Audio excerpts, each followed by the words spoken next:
So when I first heard about artificial intelligence and its ability to learn, I was kind of a skeptic, and people were saying, "Oh, this is the greatest thing." And so I actually tried Chat GTP, and I was not impressed. I was actually also given a business plan using that AI thing produced, and I wasn't impressed with that either. But yet, as I've talked to other people and how they use AI, I'm becoming more interested in what it can do. I guess I liken it to a computer with a typewriter. If you ever remember going back to typing a paper in a typewriter, you have to continue typing that same page over if you mess it up too much. Where on a computer, you just make your corrections the way you go.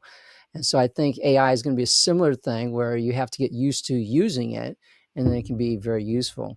And so I brought on Jennifer Leah today to help unravel some of the misconceptions around AI and to also tell us about some hidden dangers that go along with it, and it help us to choose what to use. So Jennifer, welcome.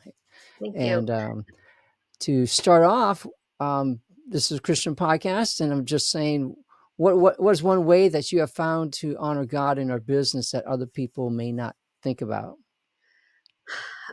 I personally feel that we all have a special mission in our life. And some of those missions seem really big, like Mother Teresa, and some of them we never really hear about, but they completely change the world and impact people. And for me, my mission is to help other people fulfill their mission. Um, I really believe that business is where God calls most of us because it's where we find our freedom. It's where we can support communities and families the best. And there are too many businesses that don't get the support that they need. And so they end up closing. And so those people don't get to fulfill that mission.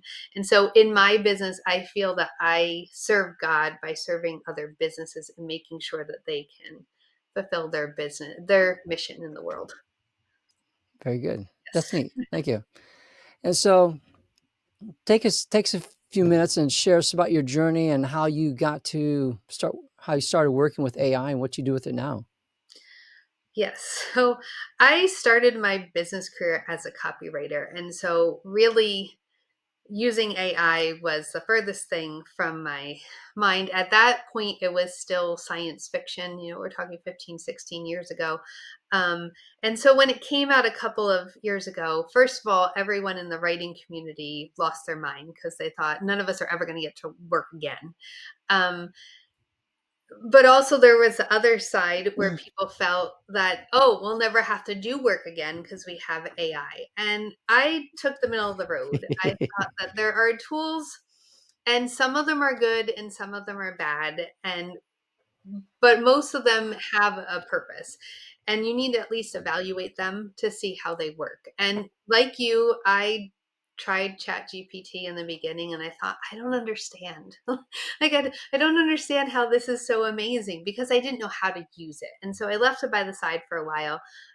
But then I was working with a client, and that was one of her main offers, was teaching people how to use AI. I believe it was something along the lines like how to use AI and make it sound like you.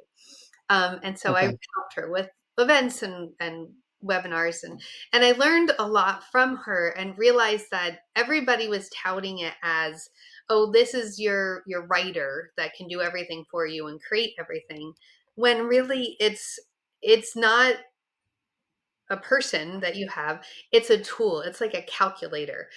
You need to put information in to get information out. So if you've ever used a graphing calculator, you may know how to use Yeah. a regular calculator, like adding or such, but if you don't know how to put in the correct information, you're not going to get those lines graphed, or you're not going to get the answer to the problem. And that's really what the AI is at this point. Um, it is a collection of information, either that you've put into it and trained it, or that it's been trained on and is sweeping across the internet to pull together and give you a view of what's going on. So instead of you going to Google and reading every single blog and hoping that you find the right keywords, it's synthesizing all of that in one place.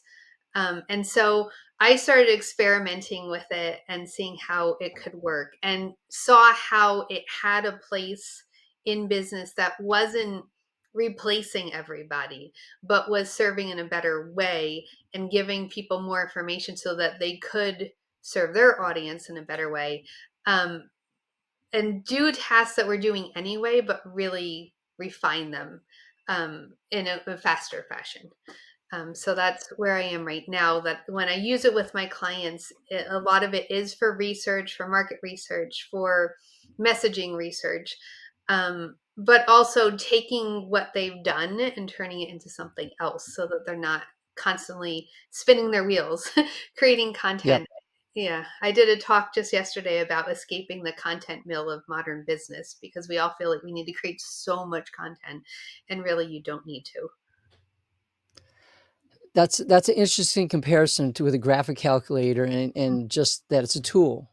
Because Mm-hmm. like so many things, tools are meant to be used, and sometimes that hammer doesn't work as a screwdriver. Yes. Or the wrench doesn't work really good as a hammer. And Mhm. it's good for the right tool for the right purpose. Yes.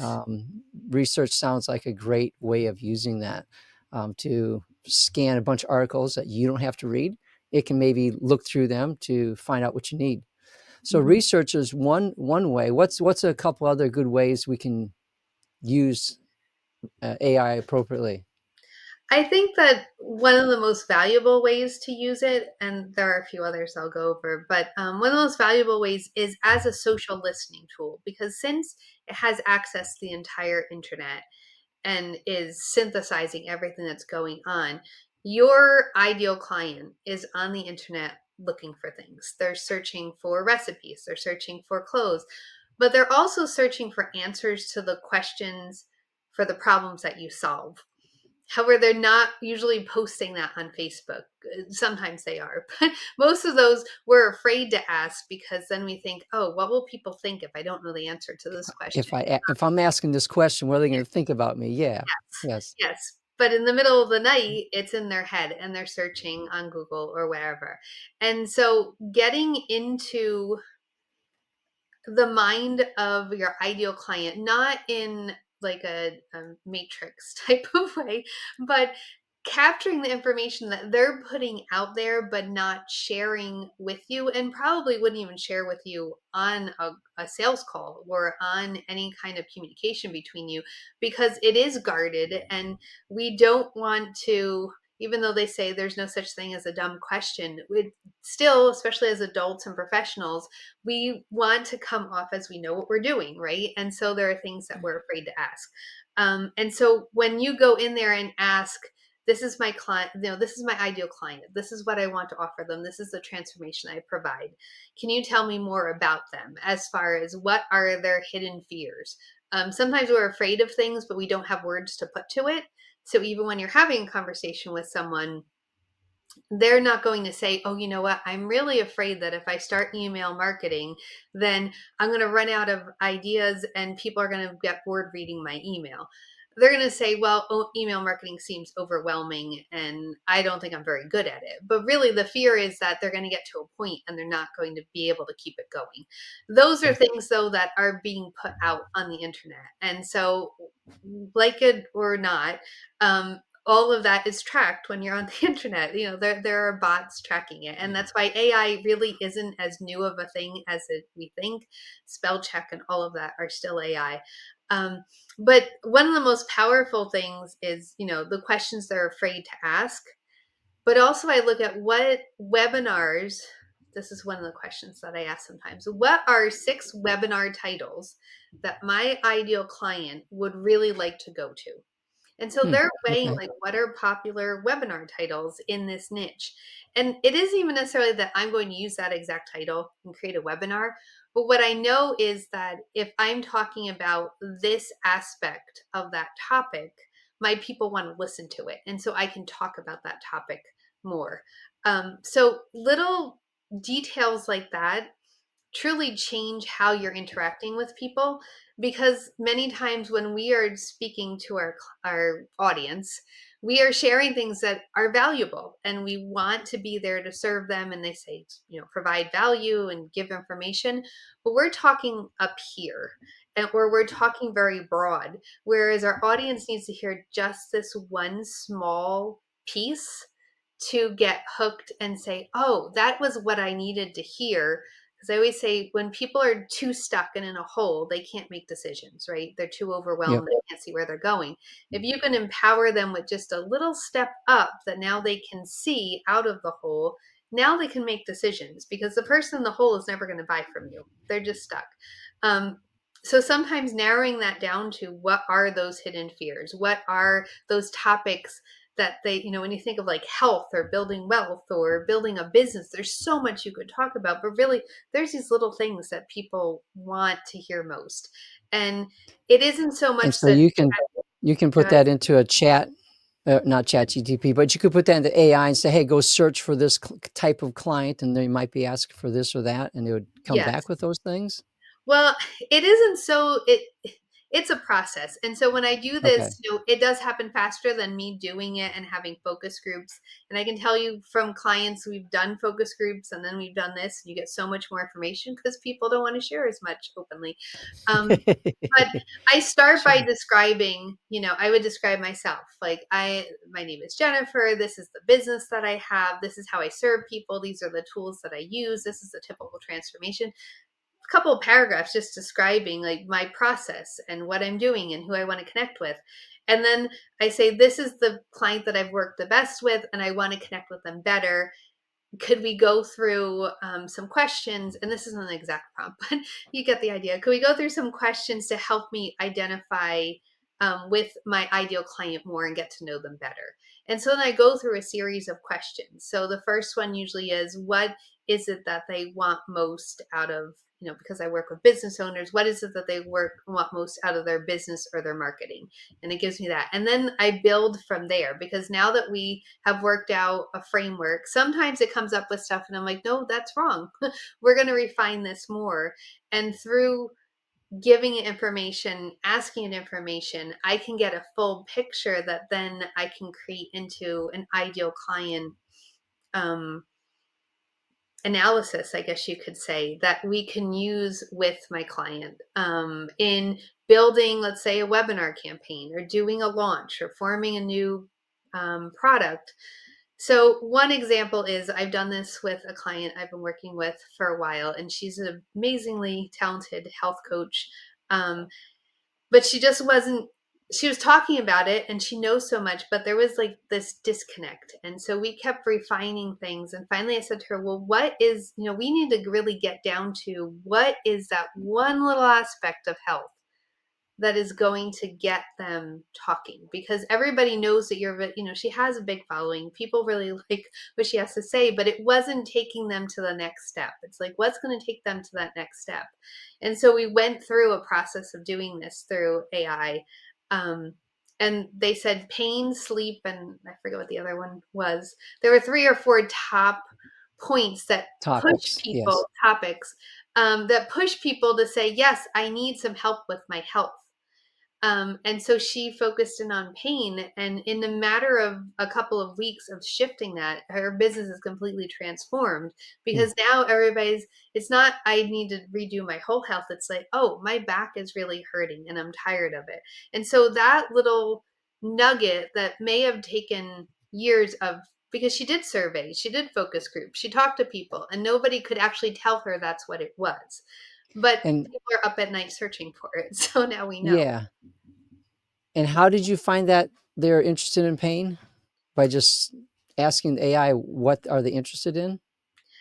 What are the, I can't remember the exact question, but it was something along the lines of, what are the the greatest pain points of some that push someone to make a choice to change their health journey, Okay. because it Right. is a big transformation. So what pushes you to make that much of a change in your life? And Okay.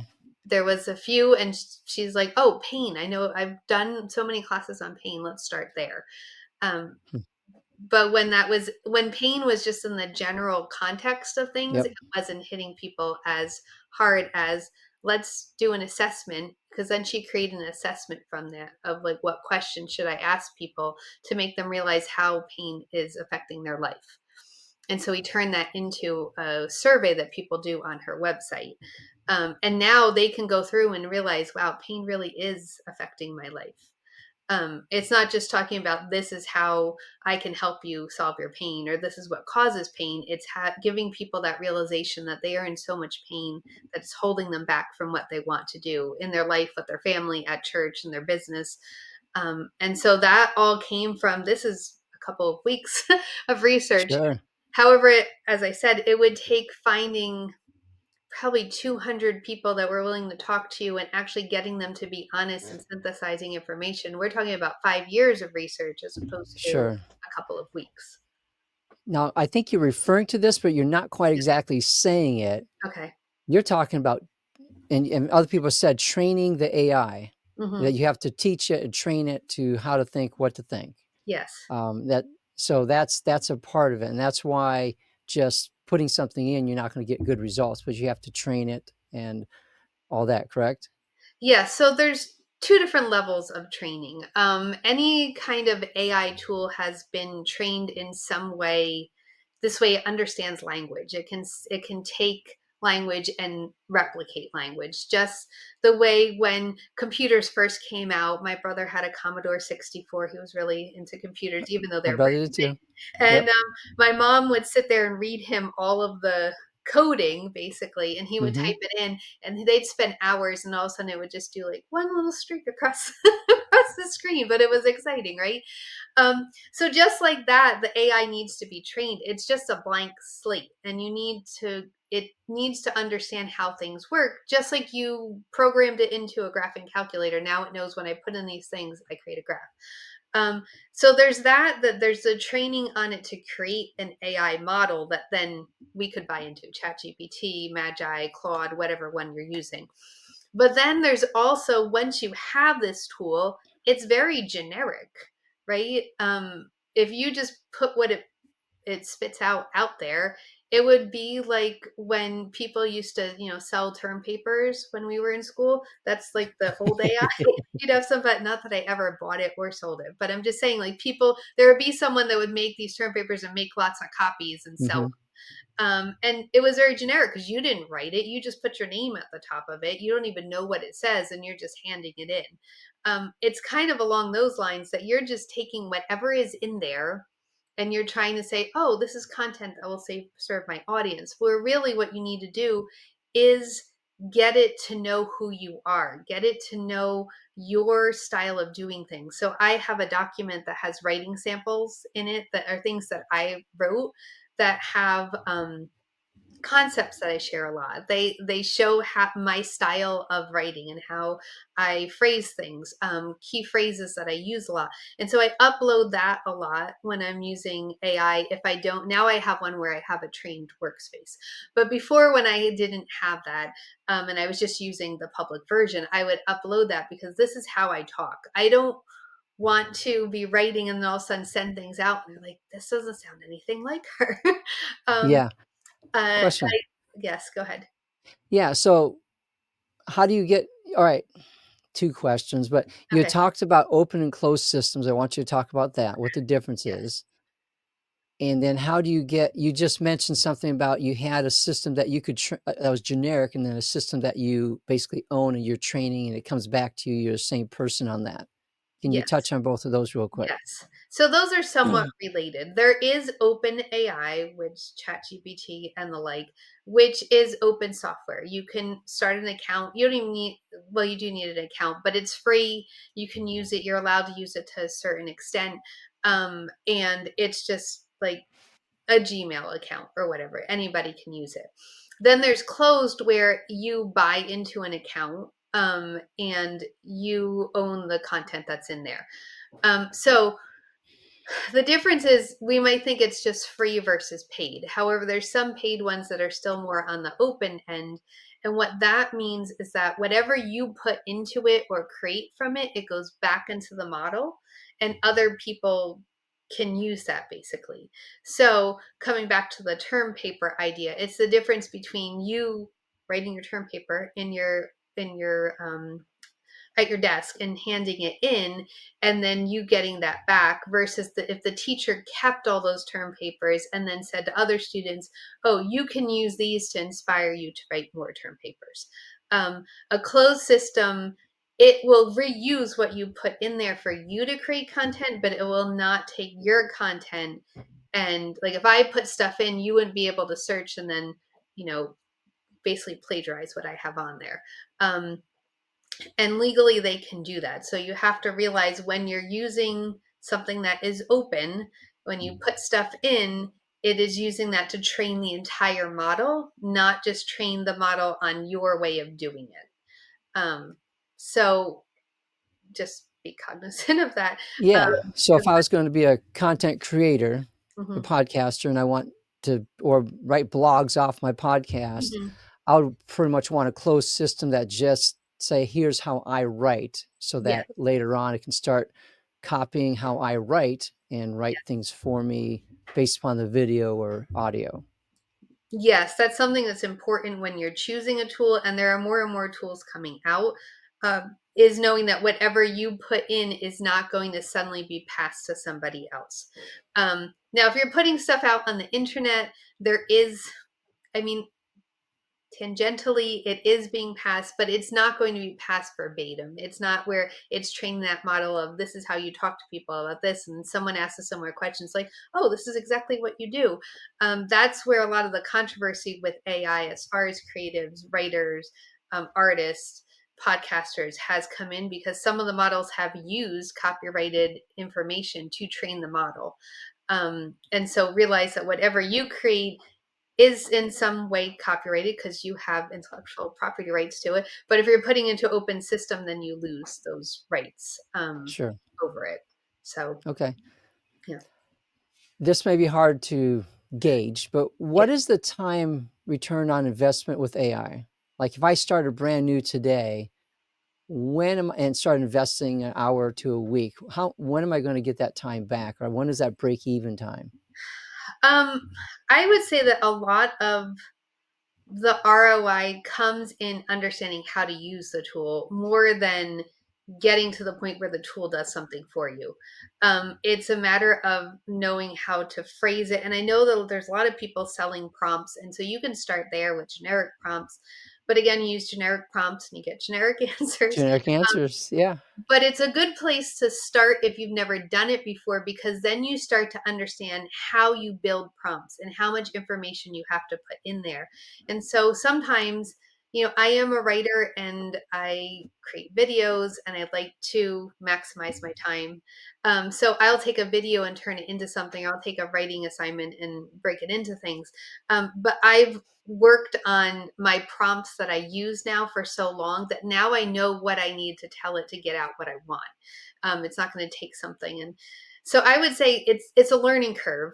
The biggest learning curve, though, is understanding what are the limitations of AI. What does it need to know to get what I need? And a lot of that just comes from playing with it, just like most things on the internet.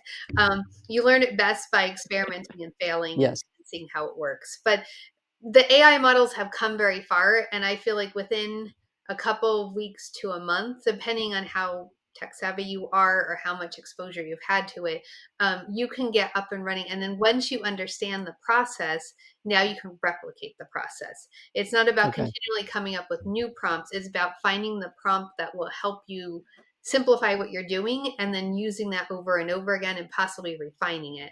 But when you have a new problem, you could come up with a new prompt, but it's not that you need to continually coming up with new ones. It's really about learning how to use it to get what you want out of it. Okay. So if I had a closed system I owned, I had a paid version, Yes. and I spent a couple hours putting in 30 or 40 questions into it. Like when I come back to it next week, are those questions still part of the model that's helping me? It depends on which system you use. Um, Okay. so ChatGPT, they do have, and I don't remember which level it is, and it keeps changing, but there is a model of it that is a closed model that it isn't sharing. Okay, so you go in there and you train a specific chat, and then you can keep asking it to do other things, and it's trained on everything you've done before. So for instance, if you wanted to train it to create 15 tweets for X, based on your style, then you could each week go in and say, this is what I'm talking about this week, and it will just do it the exact same way. And it keeps Gotcha. generating it basically from a template. So There if are you have other a ones. closed systems, then Yes. you're talking, so if it's a closed system, you can do that versus an Well, open some system. like There's Claude is a closed system, and you can keep having like extending your chat, but it doesn't train in the same way as ChatGPT. So that's why you okay. need to.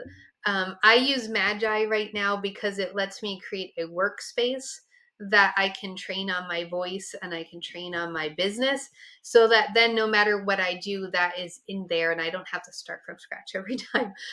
Okay. With Claude, what I did was I created documents. So I had an ideal client document, I had a writing sample document, I had a standard procedures document. And then when I started a new discussion, I uploaded those because then that gave it all the background information. And now I can ask it questions what based on that and let it do research, but it already knows everything about it. I'm not starting from scratch from there. Okay. Yeah. So you mentioned Magi Yes. and you mentioned Claude. Is there any others that you might recommend that would be good to, for like a closed system thing? Um, those are the ones I have the most experience with, so I Okay. hesitant to offer too many suggestions because I feel like if I haven't tried it a lot, then I don't know enough about it that I don't want to send people there. Yeah. No, that makes But sense. yes, Magi is a tool that brings in all the different AI models, but it's in a closed system, and so they don't share between users and they don't share out to the open systems. I know the person who founded it, and have gone through a lot of demos and before I signed up for it. So it gives me flexibility because then I can have workspaces for different clients. So when I work on things for them, I'm not starting. Oh, it's not where I'm talking about all my stuff and then it's like, oh, well, let's talk about this and have to start all over again. I can just Yep. toggle No, between um, yeah, the workspaces, and so that I helps. understand the workspace thing. That's good. Yeah. One more question, then we'll have to wrap up. What are some common misconceptions that you have seen with that people have around AI? I think the biggest thing is that because it can generate so much so quickly, that then means it's better to share so much so quickly instead of really working on refining it and making sure that it is what you need to share. It's still better to share better content less often than to share more Yeah, content that's mediocre. But the other thing is that just because it can do something, if you don't have any knowledge of that, doesn't mean that you're going to apply it the right way. So the latest update a couple weeks ago, I don't know if you saw it, is that now I believe it's ChatGPT can create these ads, right? So now everybody thinks that they're an ad creator and they can start an ad agency. Or if you look at them over and over again, they're all very much generic. They similar. all have a Yeah. very similar layout. And so now everybody's ads are going to look exactly the same. And so, yes, you can know nothing about advertising and create an ad, but is it going to be effective? Um, you should know something about advertising before you sell a service that you're going to create ads for people that are going to convert. Yeah. And Yeah, I that think makes sense. that's the biggest thing is people Yeah. think No, you need to I get it. be an expert to be an expert. Sure. Yeah. Sure. Yeah, we want something for nothing. I feel Yes. like that's part of the game, and they want to do Mhm. it quick. They want to do it now, and everything Yes. else. Yes. Um, to summarize up, if we're going to wrap all this stuff up in one thought, what is one thing that you would encourage people to do concerning AI? I would encourage them to have an open mind about it, but at the same time, be cautious. AI can do a lot of things. And in a world where that is becoming more commonplace, it's just like the businesses that didn't want to have internet or didn't want to have cell phones, or didn't want to take credit cards. You can run your business that way, but it's going to hold you back in the long run. So don't be afraid of it. You can choose not to use it, but at least understand how it's used. This way you can protect yourself.